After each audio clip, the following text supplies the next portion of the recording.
अष्टाध्यायी जगन्माता यस्य चित्तात् समुत्थिता वेदानामुपकाराय तस्मै पाणिनये नमः।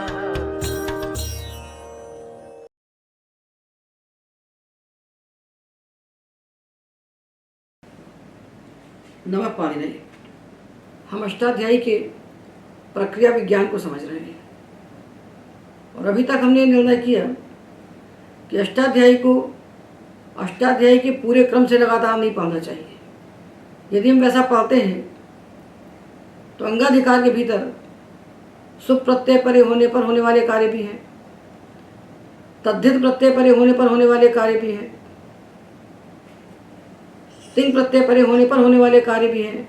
तो सारे प्रत्ययों के लिए अंग कार्य वहाँ कहे गए हैं। इसलिए हमको विभाजन करके अष्टाध्यायी के 7 विभाग करके प्रक्रिया पढ़ना चाहिए। तो हमने जाना कि धातु 2 प्रकार के होते हैं, औपदेशिक और अतिदेशिक। इनसे लगने वाले प्रत्यय 2 प्रकार के होते हैं, तिंग और कृत। तिंग प्रत्यय होते हैं लकारों के स्थान पर होने वाले आदेश। लकार 10 हैं, लिंग के 2 भेद बनाए, विधिलिंग आशी लिंग तो 11 हो गए, और सिप लगने पर और सिप न लगने पर तो लेट के भी 2 भेद हो गए। तो इस प्रकार लकार कुल 12 होते हैं। इसमें से लट, लोट, लंग, विधिलिंग 4 लकार सार्वधातुक होते हैं। 4 लकारों के स्थान पर होने वाले तिंगादेश जो हैं उन्हीं को सार्वधातुक मान की प्रक्रिया चलती है। और लेट लकार में जब सिप नहीं होता है तो वो भी सार्वधातुक होता है। तो लेट को भी हम अलग रख दें क्योंकि उसके लिए कोई अलग प्रक्रिया नहीं बनी। प्रत्ययादेश है, प्रक्रिया नहीं है, प्रक्रिया कुछ भी नहीं है। तो लट, लोट, लंग, विधिलिंग 4 लकार के प्रत्यय सार्वधातुक, 4 लकार के तिंग सार्वधातुक और बचे हुए लकारों के तिंग आर्धातुक।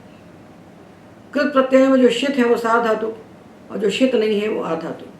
तो इस प्रकार एक वर्ग बना सार्वधातुक वर्ग, दूसरा बना आर्धातुक वर्ग।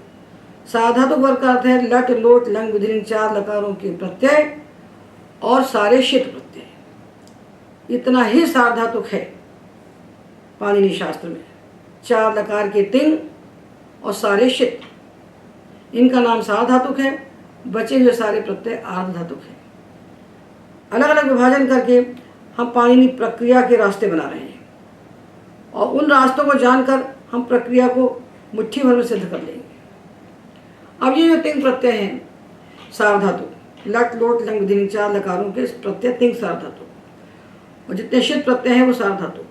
इनके हमने 2 विभाग पढ़े, ये पिथ हैं और अपिथ हैं। तो ती, सीमी 3, तासा आम 3, आनी आवाम 3, अय्या वही आमही 3 और तुम। इस प्रकार ये 13 प्रत्यय 4 सार्वधातुक लकारों के 3 प्रत्ययों में से ये 13 प्रत्यय पिथ हैं और बाकी अपिथ हैं। विकरण प्रत्यय जो आएंगे उसमें से शप प्रत्यय पिथ है, शित होने से सार्वधातुक है और पकार की संज्ञा होने से पिथ है। और बचे हुए जो विकरण हैं और जो सार्वधातुक कृत हैं, क्षत्रिय, शानच इत्यादि, इनमें किसी में पकार की संज्ञा नहीं होती, इसलिए सारे के सारे अपिथ हैं। तो पहले प्रत्यय के 2 हिस्से किए, सार्वधातुक और आर्धातुक। फिर सार्वधातुक के 2 हिस्से किए, पिथ और अपिथ। यही पाणिनि की प्रक्रिया का विज्ञान है। पहले पाणिनि ने अपना प्रक्रिया विज्ञान बनाने के पहले ये ढांचा तैयार किया है। जैसे आजकल कंप्यूटर में प्रोग्रामिंग करते हैं, ये पाणिनि की प्रोग्रामिंग है। ये पाणिनि का पहले बना हुआ ढांचा है कि हम ऐसा बनाएंगे और सबके लिए अलग अलग कार्य कर देंगे। तो प्रत्यय हुए तिंग और कृत। तिंग 2 प्रकार के हुए, सार्वधातुक और आर्धातुक, और सार्वधातुक 2 प्रकार के हुए, पिथ और अपिथ। अब आर्धातुक का विभाजन करते हैं। तो जो आर्धातुक प्रत्यय हैं उनका विभाजन भी अनुबंधों के आधार पर किया है पाणिनि ने। तो पहला वर्ग है आर्धातुक का, एक वर्ग आर्धातुक का है कित और गित प्रत्यय। कित प्रत्यय जैसे ताक, तव, तुक, त्वा, तिन। गित प्रत्यय जैसे चंग, यंग, अंग, गित प्रत्यय। तो एक वर्ग में रखिए कित गित प्रत्यय।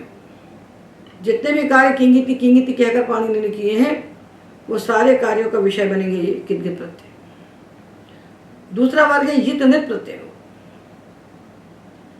और तीसरा वर्ग है इन चारों से भिन्न प्रत्ययों। वो सामान्य कार्य है। कितकित और युतलित विशेष कार्य है। तो एक वर्ग हुआ कितकित और युतलित से भिन्न प्रत्ययों के लिए, एक हुआ कितकित प्रत्ययों के लिए और एक हुआ युतलित प्रत्ययों के लिए। तो अब देखिए 3 प्रकार के तो हो गए आर्धातु और 2 प्रकार के हो गए सार्वधातु, पित्त और अपित्त। तो 5 प्रकार के प्रत्यय हो गए। तो पाणिनि को 5 प्रकार के अंगकारी कहना चाहिए धातु से प्रत्यय लगने पर पाणिनि 3 ही प्रकार के अंगकारी कहते हैं, 5 नहीं कहते। पाणिनि लघु से लघुतम बनाते चले जा रहे हैं। पहले इतने सारे प्रत्यय आ गए, 10 प्रकार के ढेर से प्रत्यय इकट्ठे हुए, फिर उन्होंने छोटा किया, फिर छोटा किया, फिर छोटा किया। अब हमारे सामने प्रत्यय खड़े हैं पित्त सार्वधातु, अपित्त सार्वधातु 2, कितकित आर्धातु, युतलित आर्धातु और चारों से भिन्न सामान्य आर्धातु। इस प्रकार 5 प्रकार के प्रत्यय सामने खड़े हुए हैं। अब इन प्रत्ययों के लगने पर हमें अंग कार्य कैसे करना चाहिए? तो पाणिनि कहते नहीं 5 के भी 3 बनाते हैं। तो 5 को 3 बनाने के लिए वो कौन सा यत्न करते हैं, किस अस्त्र का उपयोग करते हैं? तो पाणिनि का एक बहुत बड़ा अस्त्र है, वो है अतिदेश। अतिदेश यानी जो जैसा नहीं है उसको वैसा मान लेना। अतस्मिन् तद्धर्मारोपो अतिदेश, जो जैसा नहीं है उसमें उस धर्म का आरोप कर लेना, उसको अतिदेश कहते हैं। तो देखिए जो अपित्त प्रत्यय है तस थस वस मस ता तान झ था सा थाम ध्वम इट वही मही, ये सब प्रत्यय अपित्त हैं। इनमें किसी में प्रकार की संज्ञा नहीं हो रही है, अपित्त हैं। तो पाणिनि सूत्र बनाते हैं सार्वधातुक मपित्त। जो अपित्त सार्वधातुक प्रत्यय होते हैं वो गितवत होते हैं, उनका ऐसा मान लीजिए कि वो गित होते हैं। तो जहाँ गकार की संज्ञा हुई है वो भी गित है, और जो गकार की संज्ञा के बिना गित जैसे मान लिए गए हैं वो भी गित है। अब ये 2 का एक समुदाय बन गया। ये दोनों प्रकार के प्रत्यय एक दल में मिल गए, ये एक साथ बैठ गए जाकर के। तो जो कितकित प्रत्यय का वर्ग था आर्धातुक में, उसी के साथ जाकर अपित्त सार्वधातुक प्रत्यय बैठ गए। तो जो भी कार्य प्रक्रिया में गित आर्धातुक प्रत्यय परे होने पर होगा, वही कार्य अपित्त सार्वधातुक प्रत्यय परे होने पर भी होगा। तो पहले 2 विभाग किए, अब अधिदेश के द्वारा इनको उन्होंने समेट दिया। तो एक वर्ग बन गया प्रक्रिया में उन प्रत्ययों के लिए जो कितकित आर्धातुक हो या फिर सार्वधातुक हो। तो एक वर्ग में आ गए कितकित आर्धातुक और अपित्त सार्वधातुक, इन तीनों को मिलाकर प्रक्रिया का एक मार्ग तय हुआ। धातु से जब प्रत्यय लगते हैं, चाहे वो तिंग हो, चाहे वो कृत हो, चाहे वो सनादि हो और चाहे विक्रम हो, वस्तुतः 4 प्रकार के प्रत्यय लगते हैं धातुओं से। तो सनादि प्रत्यय से तो धातु बन जाते हैं, और विक्रम प्रत्यय बीच में बैठते हैं आकर के, वो बीच में आकर के बैठते हैं। तो बीच में बैठ कर क्या करते हैं? कुछ बनाते नहीं है, प्रक्रिया में सहायता करते हैं। पर धातु से लगे हैं, और यदि वो सार्वधातुक आर्धातुक हैं तो उनको इन 3 में से किसी वर्ग में जाना ही पड़ेगा, क्योंकि अष्टाध्यायी में धातु अधिकारी है जो प्रक्रिया है उसमें 3 ही प्रकार के अंग कार्य हैं। एक कार्य है कितकित प्रत्ययों के लिए, और जो कितकित आर्धातुक के लिए कार्य है उसी में अपित्त सार्वधातुक प्रत्ययों को मिला लेना चाहिए, क्योंकि अपित्त सार्वधातुक प्रत्यय बिना गकार की संज्ञा के सार्वधातुक मपित्त सूत्र से गितवत हो जाते हैं। ये प्रक्रिया का एक रास्ता है। दूसरा रास्ता है युतलित प्रत्ययों के लिए। तो युतलित प्रत्यय केवल आर्धातुक है, सार्वधातुक में कोई युतलित नहीं होता, ये रास्ता अलग है। और तीसरा रास्ता, जिसको पहला रास्ता कहना चाहिए, जो सामान्य है कि उसी को बाध करके ये कार्य होते हैं, वो है उन प्रत्ययों के लिए जो कितकित भी नहीं है और युतलित भी नहीं है। जैसे त्रिच प्रत्यय है, त्रिच ये आर्धातुक है, क्योंकि 4 लकार के प्रत्यय और शित इतने ही सार्वधातुक होते हैं। त्रिच हो गया आर्धातुक। ये कैसा आर्धातुक है? न कितकित है न युतलित है, तो ये सामान्य प्रत्यय है। तो जो कार्य सामान्य आर्धातुक प्रत्यय परे होने पर होता है, वही कार्य पित्त सार्वधातुक प्रत्यय परे होने पर होता है। तो पित्त सार्वधातुक और आर्धातुक प्रत्ययों में जो सामान्य आर्धातुक है, इन दोनों का एक वर्ग हो गया। तो दोनों सार्वधातुक, पित्त सार्वधातुक और पित्त सार्वधातुक निकल के वहाँ 3 वर्गों में जाके उनका गठबंधन हो गया। तो किट के साथ मिल गए अपिसार धातु और सामान्य आधातु के साथ मिल गए पिस्सार धातु।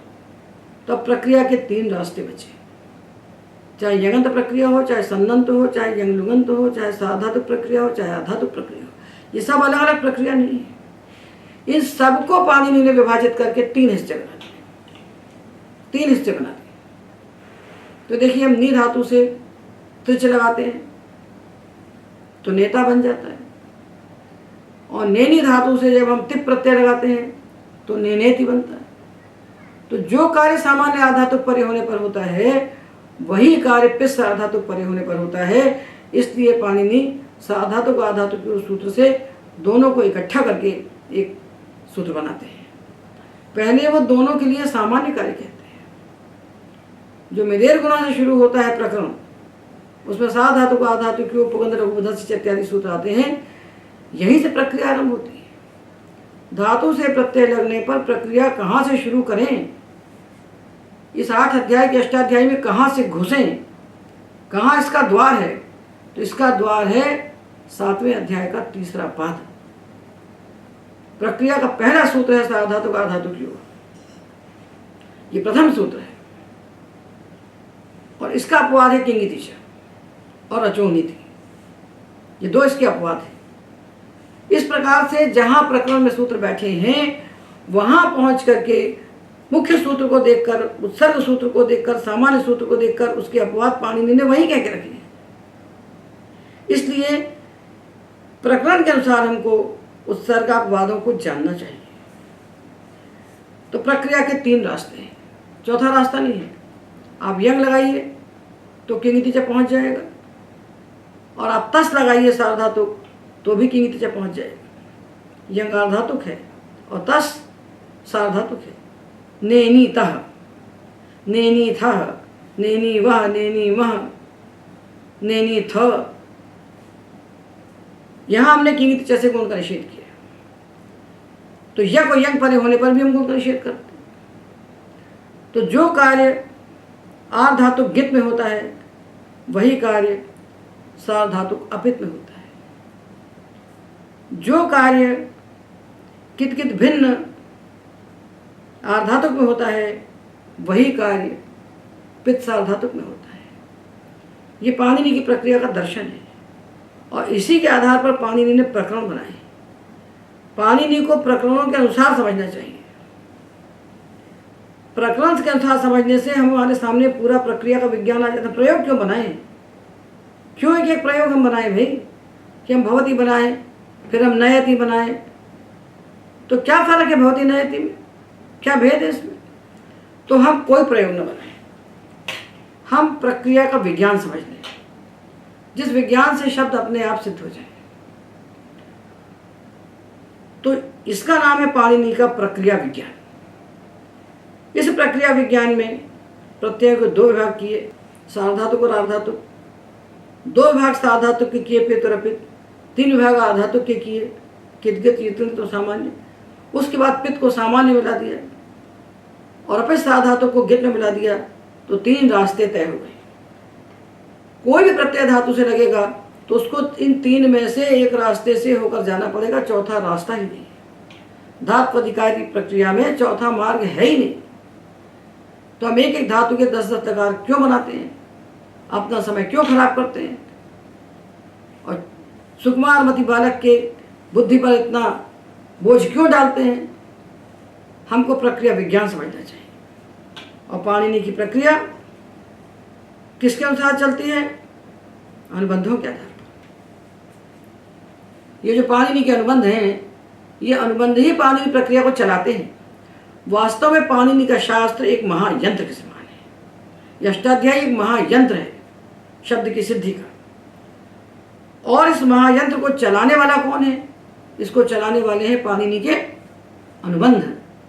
वो धातुओं में अनुबंध लगाते हैं, वो प्रत्ययों में अनुबंध लगाते हैं, वो आगमों में अनुबंध लगाते हैं, सर्वत्र अनुबंध लगाते हैं, और वो अनुबंध उनके निर्देश कर देते हैं कि हमें क्या कार्य करना चाहिए। तो एक और हमको अनुबंध का विज्ञान समझ लेना चाहिए। सारी संज्ञा हमको एक साथ पढ़ना चाहिए, और सारा अनुबंध विज्ञान हमको एक साथ पढ़ना चाहिए। और ये अंग कार्य का जो विभाजन है अनुबंधों के आधार पर है। और प्रत्यय की पहचान दो स्तर पर करना चाहिए, एक अनुबंध के आधार पर और दूसरी अतिदेश के आधार पर।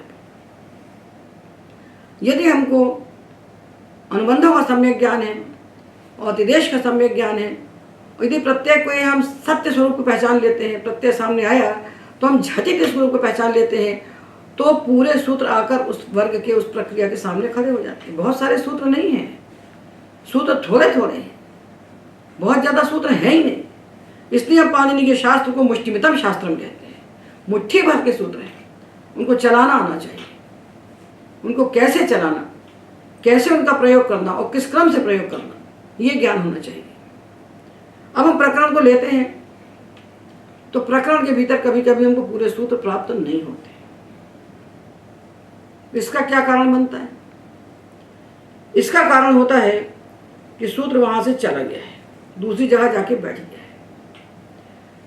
तो अपना घर छोड़ के बाहर क्यों चला गया? तो पाणिनि का सूत्र जब अपने प्रकरण में उपलब्ध नहीं होता तो आप ये जानिए कि वो कहीं किसी न किसी सूत्र में अनुवृत्ति लेने के लिए गया हुआ है।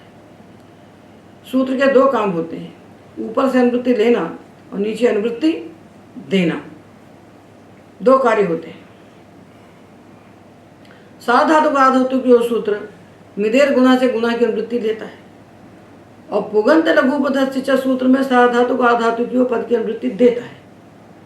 इसलिए वो अपने स्थान पर जहां बैठा है उसको हिला नहीं सकते।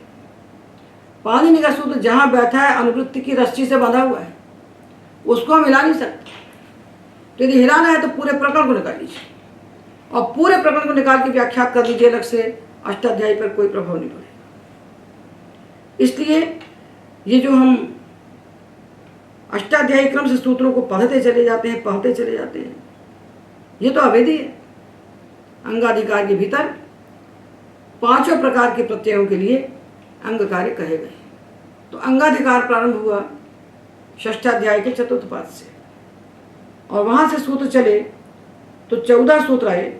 नामी न तिसि ततस्ति से लेकर अतु संत से चा धातु, इतने सूत्र सुबंध प्रक्रिया के सूत्र हैं। उसके बाद अनुनासिका शिक्षरो किंगिति अज्जन गमाम सन इत्यादि आते हैं, ये धात्वधिकारीय प्रक्रिया के सूत्र हैं। तो लगातार कैसे पढ़ सकते हैं हम लगातार पढ़ेंगे तो हमको सारी प्रक्रियाओं का घालमेल करना पड़ेगा। एक हम शब्द सुबंध का बनाएंगे, दूसरा तिङंत का बनाएंगे, तीसरा कृदंत का बनाएंगे, फिर चौथा तद्धित का बनाएंगे। क्योंकि यहाँ से समाप्त किया और जब हमने न शब्दवादी गुणानाम तक पहुँचे तो वहाँ से फिर सूत्र शुरू हो गए तद्धित और सुप के लिए, क्योंकि वहाँ पर भाष्य का अधिकार आ गया। और जब भाष्य का अधिकार आ गया तो वहाँ से जो सूत्र चलेंगे वो भासंज्ञक अंग के लिए होंगे, और भासंज्ञक अंग तो धातु से प्रत्यय लगने पर होता ही नहीं है, भासंज्ञा का प्रयोजन ही नहीं है। धातु अधिकारिया प्रक्रिया में भासंज्ञा का कोई प्रयोजन ही नहीं है।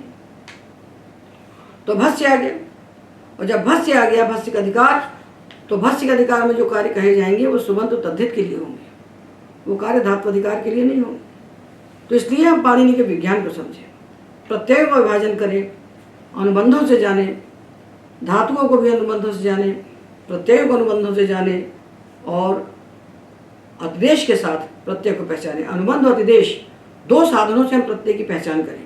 प्रत्यय की पहचान होते ही अंग कार्य का रास्ता खुल जाता है, एकदम दिखने लगता है कि हमको कौन सा कार्य करना है। तो इसलिए प्रमाण इस बात का है कि पाणिनि ने सारे अतिदेश सूत्र एक साथ क्यों कहे।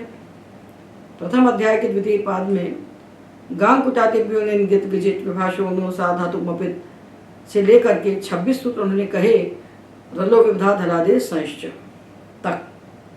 तो गांकुटादिभ्यो निंगित से लेकर रलो विवधा तक जो 26 सूत्र कहे, ये सारे सूत्र अतिदेश करते हैं।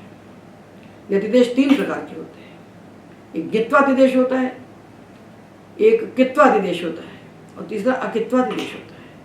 कित को अकित मान लेना, अकित को कित मान लेना, जो गित नहीं है उसको गित मान लेना। तो मानकर वही कार्य किया जाता है जो उसमें, जैसे किसी को हमने गित मान लिया तो मान लिया तो गित जैसा नहीं, वो गित ही है, गित ही है। लोक में व्यवहार अतिदेश से होता है।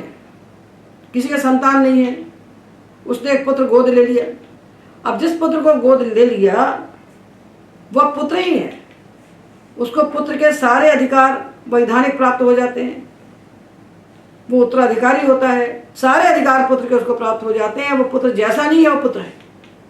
इसी प्रकार अपित प्रत्यय को हमने गित मान लिया तो अब गित ही। तो इस प्रकार अतिदेश किया जाता है जैसे लोक में, उसी प्रकार शास्त्र में भी अतिदेश होता है। और अतिदेश पाणिनि की प्रक्रिया का बहुत बड़ा अंग है। इसलिए हमने प्रक्रिया को विभाजित कर दिया, छोटे छोटे खंड जैसे पाणिनि ने बनाए ऐसे छोटे छोटे खंड पाणिनि के प्रकरणों को लेकर हमने बना दिए हैं और उनको क्रम से बद्ध कर दिया है। तो जब हमारे सामने किसी शब्द की सिद्धि आती है, हमको कोई शब्द बनाना है, तो हम क्या करें, हम किस क्रम से चलें? तो सबसे पहले तिङंत बनाना हो या कृदंत बनाना हो, तिंग प्रत्यय लगाना हो या कृत प्रत्यय लगाना हो, धात्वधिकारी प्रक्रिया का सबसे पहला सोपान होता है धातु संज्ञा करें। जब तक धातु संज्ञा नहीं होगी तब तक उससे न तो तिंग लगने वाला है न उससे कृत लगने वाला है। धातु संज्ञा या तो भूआदेव धातुवा से उसकी हुई हो या सनाद्यंता धातुवा से हुई हो, तभी उससे तिंग कृत प्रत्यय लग सकते हैं, तभी वो अधिकारी होगा इसका कि उससे तिंग प्रत्यय कृत प्रत्यय उत्पन्न हो सके, तीसरे अध्याय के प्रत्यय उससे लग सके। तो हम चाहें कि हम राम शब्द से वर्तमाने लट लगा दें, तो हम कैसे लगाएंगे? राम शब्द से वर्तमाने लट लगा सकते हैं? नहीं लगा सकते। क्यों नहीं लगा सकते? क्योंकि राम धातु नहीं है, राम धातु नहीं है, इसलिए नहीं लगा सकते। और लगानी हमें हमारी इच्छा ही कि राम से हम लट लगा दें, तो हमें किसी न किसी उपाय से राम को धातु बनाना पड़ेगा। और प्रातिपदिकों को धातु बनाने की विधि पाणिनि ने दी है, जो हमको सनादि प्रत्यय दिए हैं 12, उन सनादि प्रत्ययों से हम प्रातिपदिक को धातु बना लेते हैं, सुबंत को हम धातु बना लेते हैं। तो जब आचार अर्थ में क्विप प्रत्यय करते हैं, राम एवं आचरति, राम के समान आचरण करता है, राम के समान आचरण करता है, तो राम से हमने लगा दिया क्विप, सर्व प्रातिपदिकेभ्य क्विप वक्तव्य, तो क्विप लगा दिया। अब राम में क्विप लगाया तो क्विप का तो सर्वापहारी लोप हो गया। अब जो राम बचा है, जो पहले राम था, ये दोनों राम एक नहीं है। पहले जो राम था वो प्रातिपदिक था, और क्विप लगने के बाद, पूरे क्विप का लोप हो जाने के बाद भी वो जो राम बन गया, अब ये धातु है। अब इससे हम वर्तमान लट लगाकर तीता अंति लगा सकते हैं, तो रामति रामतः रामंती बन गया। इसका अर्थ होगा रामति ने राम एवं आचरति, राम के समान आचरण करता है। क्यंग लगा देंगे तो रामायते बन जाए। तो रामति बनाना है, रामायते बनाना है, तो प्रातिपदिक को पहले हम धातु बनाते हैं। धातु संज्ञा करना प्रवेश का द्वार है, ये प्रवेश द्वार है। तीसरे अध्याय के प्रत्यय तिंकृत यदि हमें लगाना है, तो जिससे लगाना है उसकी धातु संज्ञा होना चाहिए। तो सबसे पहले धातु संज्ञा का विज्ञान विद्यार्थी को मालूम होना चाहिए कि धातु दो प्रकार के हैं, औपदेशिक और आतिदेशिक। दो प्रकार के धातुओं को जान करके हम आगे चलते हैं, तो प्रक्रिया हमारे लिए सीधी हो जाती है, सरल। अब यह सार्वधातुक प्रत्यय का एक वर्ग बन गया और आधातुक प्रत्यय का दूसरा वर्ग बन गया। ये दो वर्ग में ही पाणिनि चाहते हैं कि प्रक्रिया सिद्ध हो। इसका प्रमाण क्या है, हम इसका प्रमाण देते हैं आपको। जब धातु से परे सार्वधातुक प्रत्यय होता है, तो प्रत्यय का अर्थ कर्ता कर्म भाव तीनों हो सकता है, लक कर्म च भावे चा कर्म के भी। तो जब कर्ता अर्थ में सार्वधातुक प्रत्यय होते हैं धातु से, तब धातु से विकरण होते हैं बीच में, कर्तरी शब्द धातु है और आगे कर्ता अर्थ में साधातुक प्रत्यय है। साधातु में लट लोट लंग विधि लिंग रकार के प्रत्यय या क्षत्रि छानच इत्यादि प्रत्यय यदि कर्ता अर्थ में हुए हैं धातु से, तो बीच में एक प्रत्यय आकर और बैठता है, उस प्रत्यय का नाम होता है प्रकृति प्रत्यय और मध्य पतितम तद विकरण, विकरण प्रत्यय होता है। तो कौन सा विकरण होता है? तो जिस गण का धातु होता है उस गण का विकरण होता है, और जिस गण का कोई विकरण नहीं कहा गया उससे सामान्य विकरण होता है कर्तरी शब्द। तो कर्तरी शब्द सामान्य विकरण है और बाकी सब अपने अपने गणों के विकरण है। विकरण लगाने के लिए ही पाणिनि ने धातु पाठ के 1930 धातुओं को 10 गणों में बांटा है। 10 गणों में विभाजन करने का एकमात्र उद्देश्य है विकरण लगाना, और विकरण लगने के बाद गण बेकार हो जाते हैं, फिर गणों का कोई उपयोग नहीं होता। तो 10 गणों में बंधा हुआ जो धातु पाठ है, ये कर्ता अर्थ में होने वाले साधातु प्रत्यय के परे होने पर विकरण लगाने के लिए ही है। तो यदि हमने दिवादिगण का धातु लिया और उससे हमने लट लकार के प्रत्यय लगाए, उससे हमने लट के स्थान पर तिंग किया, लट के स्थान पर तिंग आदेश किए, तो वहाँ पर दिवादिव्य शन बैठ जाएगा। यदि तुदादिगण के धातुओं से हमने लट लकार लगाया और लट के स्थान पर तिंग प्रत्यय किए और उनके साथ धातु संज्ञा की, तो तुदादिव्य श हो जाएगा बीच में। तो ये सारे विकरण जो 10 गणों के लिए होते हैं, और जो गण से बाहर सामान्य विकरण होता है, जैसे भवादिगण का पाणिनि ने कोई विकरण नहीं कहा तो कर्ता ऋषभ, चुरादिगण का कोई विकरण नहीं कहा तो कर्ता ऋषभ, और जो सनाद्यंत धातु हैं 12 प्रत्ययों से बने हुए, इनके लिए भी कोई विकरण नहीं कहा तो यहाँ भी कर्ता ऋषभ होगा। पर साधातु प्रत्यय कर्ता अर्थ में परे हो और विकरण ना हो, ऐसा होता ही नहीं है। इसलिए पाणिनि ने सारे विकरण के सूत्र एक साथ रख दिए। इससे क्या सिद्ध होता है कि भगवान पाणिनि चाहते हैं कि साधातु प्रत्यय बनाओ तो साधातुक ही बनाओ। साधातुक की एक प्रक्रिया है, उस प्रक्रिया का प्रधान उपांग क्या है? सब अंगकार के पहले जो कार्य होते हैं सब उपांग हैं। अंगकार के पहले जो कार्य हम करते हैं सब उपांग हैं। ये सब उपांग कार्य का विचार हो रहा है। तो अतिदेश भी उपांग है, विकरण भी उपांग है। ये सबका विचार करके हम अंग कार्य करेंगे। यदि हमने तस प्रत्यय को अपित होने के कारण गित नहीं माना तो अंग कार्य कैसे करेंगे? गुण हो जाएगा साधातु का धातु। नैनी धातु लिया, उससे तस प्रत्यय हमने लगाया, और यदि हमने इसको साधातुक मपित से गित नहीं किया तो क्या हो जाएगा? उसको गुण हो जाएगा साधातु का धातु। तो पाणिनि प्रक्रिया का एक उपांग है विकरण और दूसरा उपांग है अतिदेश। ये छोटे छोटे खंड हैं और इन उपांगों के सूत्र पाणिनि ने एक प्रकरण में दिए। ये छोटा प्रमाण है क्या? सारे विकरण के सूत्र पाणिनि ने एक साथ कह दिए 66 से 90 तक, तीसरे अध्याय में 3:1 में। और सारे अतिदेश के सूत्र पाणिनि ने एक साथ कह दिए प्रथम अध्याय के द्वितीय पाद में 26 सूत्र। तो ये 26 को हमको एक साथ पढ़ना चाहिए और एक बार हमको सारे अतिदेशों का विज्ञान करके निश्चित हो जाना चाहिए, भ्रांति रहित हो जाना चाहिए कि प्रत्यय आएगा तो हमको कोई दिक्कत नहीं पहचानने में। हम प्रत्यय को 2 बार पहचानेंगे। डॉक्टर जब, चिकित्सक जब आपका इलाज करता है तो आपके बुखार को देख के दवा नहीं देता। वो पहले बाहर से परीक्षा करता है, फिर निदान करता है। खाली नाड़ी देख के वही इलाज नहीं करता। जो डॉक्टर होता है खाली आपकी शक्ल देख के, आपके रोग का नाम सुनकर इलाज नहीं करता, वो आपकी भीतरी जांचें करता है। अनेक यंत्रों के द्वारा आपकी अनेक जांचें की जाती हैं, तब जाके रोग का निर्णय होता है। इसी प्रकार प्रत्यय को हम अनुबंध से पहचाने। ये पहली पहचान है। आँख से दिख रहा है, यंग चंग अंग ये दिख रहे हैं हमको गित, पर तस झी थस था वस मस ये तो हमको गित नहीं दिख रहे हैं। तो इनके गित्व को हम किस आँख से पहचानेंगे? इसको अतिदेश की आँख से पहचानेंगे। तो 2 प्रकार से पहचान करके तो पाणिनि ने 26 सूत्र देश के इकट्ठे बना दिए हैं पहले अध्याय के दूसरे पाद में, और विकरण के सारे सूत्र एक साथ बना दिए हैं। अंग कार्य के पहले 5 उपांगों का हमको विचार करना है। ये पंचोपांग प्रक्रिया होती है। 5 उपांग, उसके बाद अंग कार्य, उसके बाद संधि। तो सप्तपदी प्रक्रिया होती है। धातु से प्रत्यय लगे तो आपको 7 स्टेप में चलना है, 7 पदों में, 7 सोपानों में आपको चलना है। तो सबसे पहले जब साधातु प्रत्यय आके खड़ा हुआ धातु के सामने कर्ता अर्थ में, तो सबसे पहला विचार हमको करना चाहिए कि प्रत्यय साधातुक है और कर्ता अर्थ में है। तो हमें बीच में विकरण बैठाना है, और कौन सा विकरण बैठाना है? जिस गण का धातु है उस गण का विकरण बैठाना है। ये बिल्कुल सिद्ध है, इसका कोई विकल्प नहीं है।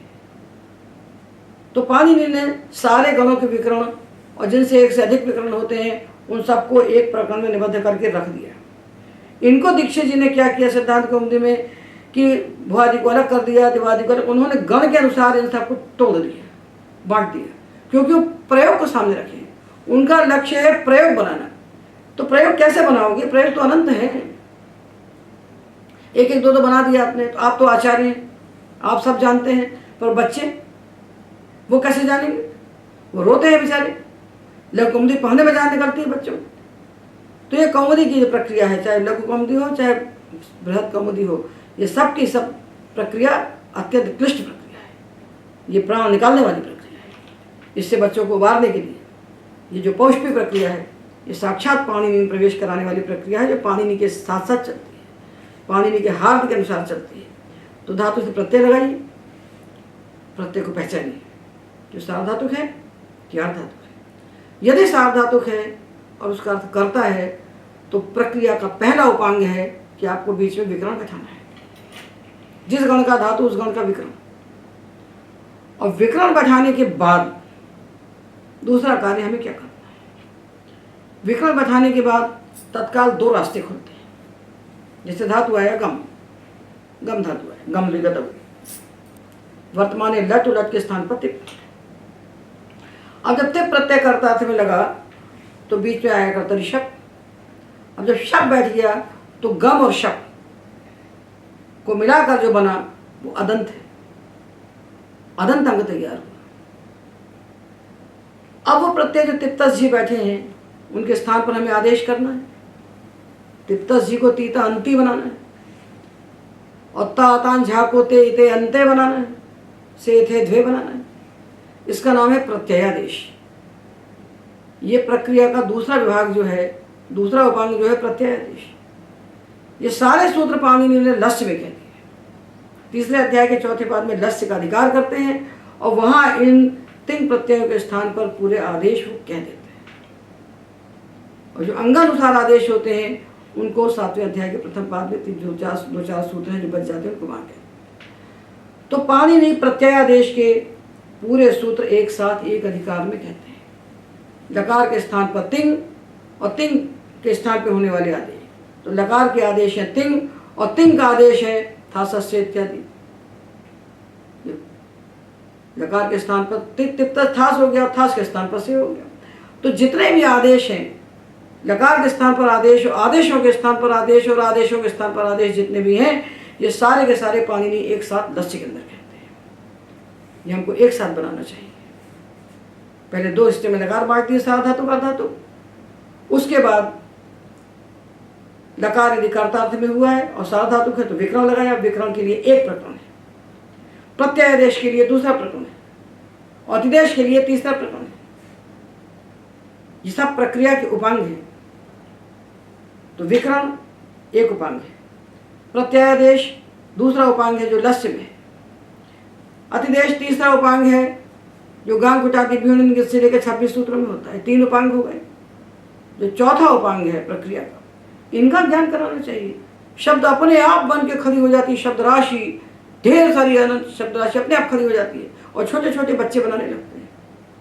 साल भर पढ़ के माथा फोड़ के जब लघु कौमुदी नहीं सिद्ध होती, बच्चा महीने भर में शब्द रूप बनाना शुरू कर देता है, धातु रूप बनाना शुरू कर देता है। और चौथा उपांग है प्रक्रिया का धात्वादेश। जब प्रत्यय सार्वधातुक है, शित है, अब धातु के सामने तिंग नहीं है। सार्वधातुक प्रक्रिया में धातु के सामने तिंग नहीं है, धातु के सामने विकरण है।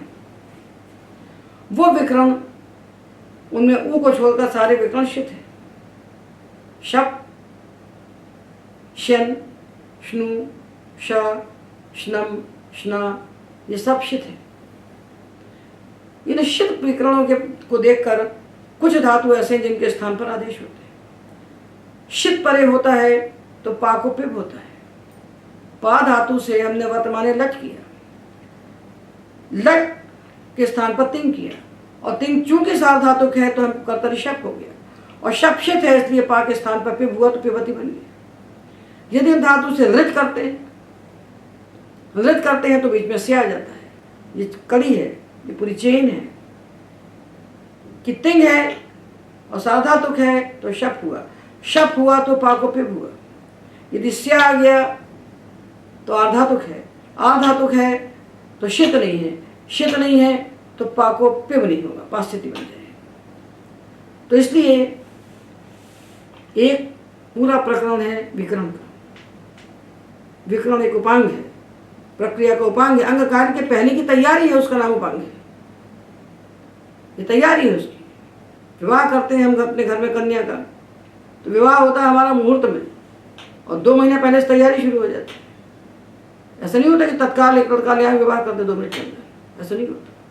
इसी प्रकार ये प्रत्यय का संयोजन हमें करना है, और प्रत्यय के अनुसार हमको जो अंग कार्य करना है उस अंग कार्य को करने की तैयारी है, ये प्रक्रिया है। तो सबसे पहले हम विचार करते हैं प्रत्यय सार्वधातुक है या धातुक। यदि सार्वधातुक है कर्ता अर्थ में तो विकरण, उसके लिए एक प्रकरण है जो 3रे अध्याय के प्रथम पाद में 66 से लेकर 90 तक है। उसके बाद हम प्रत्यादेश करते हैं, उसके लिए 3रे अध्याय के 4थे पाद में 77वां सूत्र है लस्य, वहां से लेकर पादांत तक ये लादेश का प्रकरण है, प्रत्यादेश का प्रकरण है। उसके अनुसार हमको प्रत्यय बना लेना चाहिए।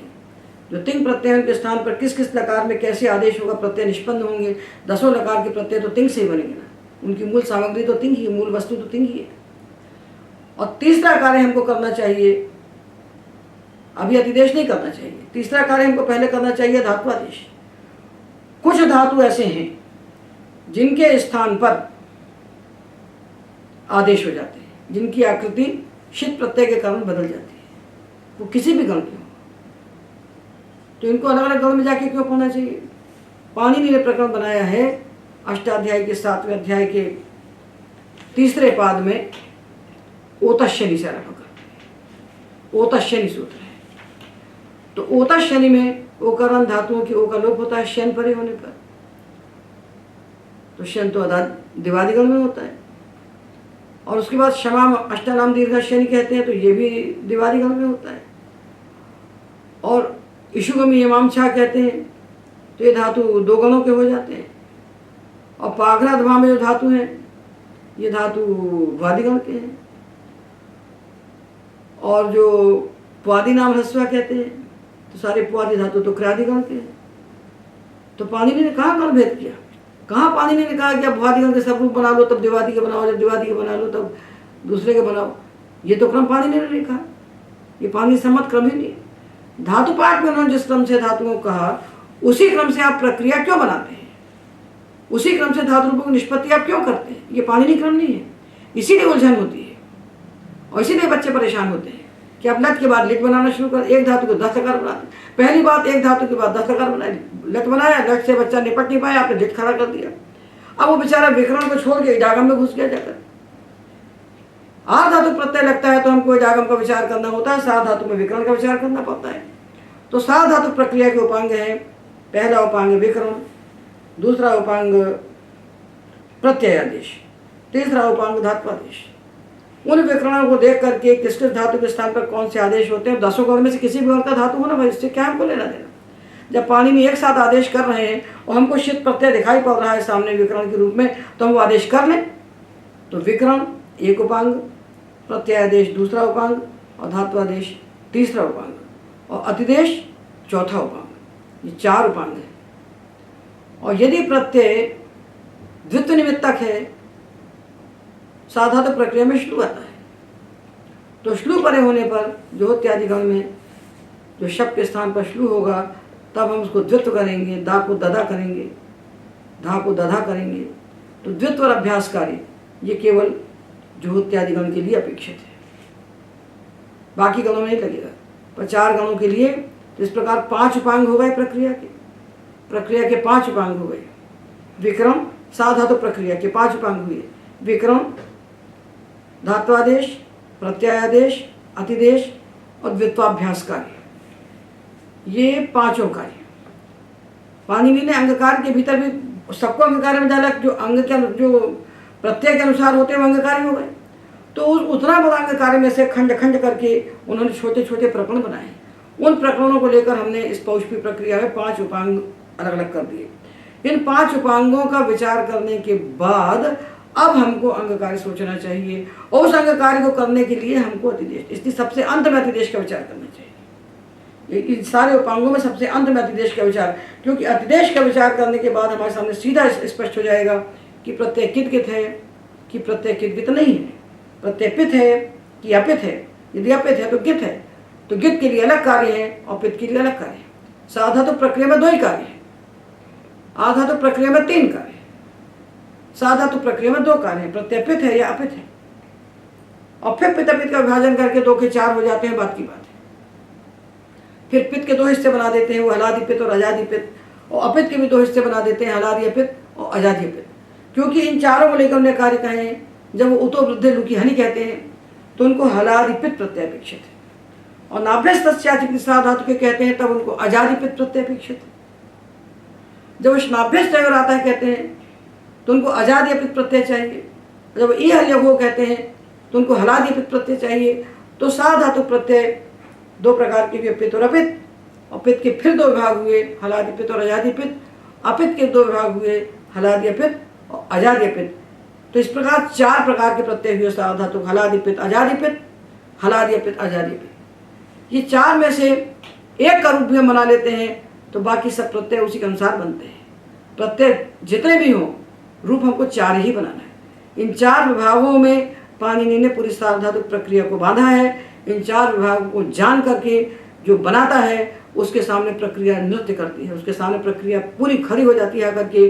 उसको न रखना पड़ता है और न कुछ करना पड़ता है, सीधा का सीधा उसके सामने वो शब्द स्वरूप आकर के खड़ा हो जाता है। इसलिए पाणिनि की जो प्रक्रिया है, जिसको हमने पौष्पी प्रक्रिया के रूप में उपस्थित किया है, इसका हमने साक्षात्कार किया है, ये साक्षात पाणिनि का हृदय है। इस प्रक्रिया के अनुसार हम व्याकरण को पढ़ें और व्याकरण को पढ़ के संस्कृत वाङ्मय में प्रवेश करने के अधिकारी बने और अपने वेदादि शास्त्रों की रक्षा करने का सामर्थ्य हमारे अंदर उत्पन्न हो।